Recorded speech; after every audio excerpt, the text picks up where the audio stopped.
Thank you for stopping by to this very intimate conversation I want to have with you guys, specifically you wives who are in marriages and maybe you're struggling and you are trying to figure out how to maneuver through this thing.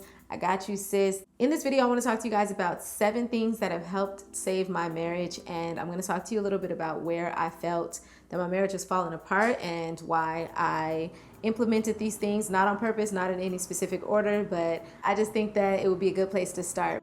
For those of you guys who don't know me, my name is Ruby. I have been married for 7 years. I am a mother of 2. My marriage has not been picture perfect. I don't think any marriage has been. But one of the things that has really been heavy on my heart lately is I'm looking around at a lot of failed marriages. Now that I'm 7 years in, I'm looking at the people who got married around the same time as my husband and I did and seeing how they're no longer together or they're in the middle of a divorce. And it's just so sad to see, because you don't walk down that aisle and make those vows and expect to break them, right? I don't think anybody does. I do think that a lot of people are misinformed about what it takes to really keep a marriage together. And not to say that I'm special or better than anybody, but I try to educate myself along the way and be very real and accountable to my relationship with God, my relationship with my husband. And along that journey, I learned that there's a lot of misconceptions about what this is supposed to be. I always knew that whoever it was that I married was the person that I was choosing to be with for the rest of my life, the person that I would choose to say yes to despite anything that goes on. I like to open my mind up to the possibility that we can weather any storm. I like to look at my husband as human, just like I'm human. Neither one of us are perfect, but I just like to operate with the principle of letting love live and letting love lead, right? However, in this dynamic, there have been a lot of shifts that have taken place, specifically as it comes to me coming from being a woman who was not raised to be a wife. I was not raised seeing this modeled for me. I was definitely raised by a single mother of 7 kids who struggled with drug addiction and abuse. And a lot of that abuse, mental, physical, emotional, spiritual, a lot of that trickled on down to us kids. And my brothers and sisters and I very much developed a mindset like we're going to get it. However we got to get it, it's going to get done, right? So we have that mindset of being independent women, me and all my sisters, and a lot of women in my age group. We grew up seeing a lot of men that could not be depended on to be providers, to be protectors, and to be faithful, honest husbands. And so I always wanted to be married, but I definitely was prepared to not depend on a man. Like even getting married, I never expected to really settle down and depend on him. I just thought this is the person I want to live the rest of my life with, make, memories with, but don't trip, boo, because I can hold my own. And let me tell you, that has been one of the biggest things that has had to be broken down with me. I'm still working through the challenges of that. In the midst of all this, we've had a lot of breakdowns, a lot of moments where I wasn't sure how we were going to get through it, a lot of the emotional turmoil, a lot of the mental head games, a lot of just the pain and heartbreak. Like, how is your heart getting broken in a marriage? Like, where they do that at? But anyway, we've been weathering those types of storms, and I think those are a lot of times the little things that we can overlook and think these are not that big a deal, and then it's those things that start to build up. Next thing you know, people are getting divorced, talking about we grew apart. So my goal in this video is to share with you guys the ways that we are learning to use these changes to help us grow together, and hopefully encourage you to hold on a little tighter to the possibility that this could work out for you if you are seeking solutions for your marriage. So number 1 is prayer. I keep God at the head of my life, period, point blank. That has always been the first person that I've been married to, right, is God. My relationship with God was something I had already begun working on before I even met my husband, and it's something that I've had to work really hard to keep alive in the midst of this, because it's easy to become spiritually distraught, especially when things in your marriage are kind of like tricky, because it's emotionally taxing, and sometimes we lead with our emotions as women, so it's hard to get up and pray. It's hard to really just call out to God to do the work and the disciplined work of reading your Bible and, still serving your husband in every capacity that love would call for when he's getting on your nerves or when things are just not working out, right? It's hard to actually believe that God is really looking out for you when clearly it doesn't look like anything is working out for you, right? But I just believe first and foremost that God is a faithful God. He will never leave us nor forsake us. And just because we can't always feel what he's doing in our lives doesn't mean that he's not working. And I try to keep that faith top of mind. So prayer is first and foremost.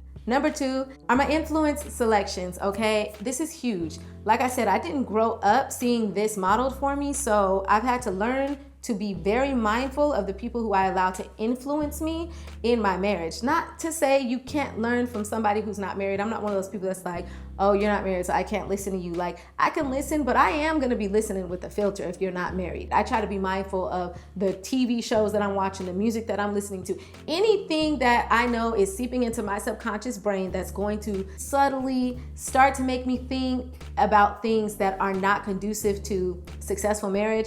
I try to keep that to a minimum, right? Like, I try not to go to places that are going to influence me to have temptation for other men. I know that I'm human and that can happen, so I'm not going to surround myself and be constantly showing up to places where there's fine ass men walking around that are trying to talk to me, and especially at a time where me and my husband might be beefing, like little things like that. I'm not going to go into environments that influence me in a way that I could hurt my marriage, and I'm definitely going to choose wisely the women who I listen to when it comes to counsel. The third thing that I would say has helped is privacy. Now, this one is very challenging for me because I'm very much a happy-go-lucky, super friendly person. I talk about everything. I would talk to y'all about even more than I did if it weren't for me developing the wisdom, like some things just shouldn't be shared, right? So when it comes to my marriage, I noticed that in the beginning, I was very open. I talked about almost everything that we went through with at least somebody, you know what I'm saying? If not everybody. And a lot of things I thought were just funny because I'm one of those people that kind of get over things quick. So I'm like, man, this nigga was tripping, wop, like, you know, he was doing this and he was doing that. And it's just like, my husband had to let me know, like, bruh, like, even if it's not that big a deal, some things I just want to just go through with you. I want to know that we have those special, intimate moments that are not always going to be broadcast to the public.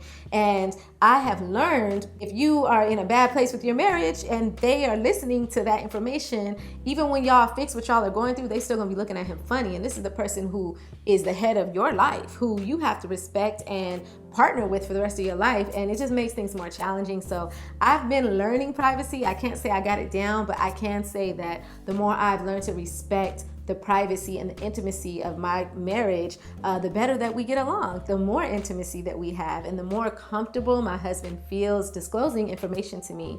So yeah. The fourth thing I want to talk about is strong vulnerability.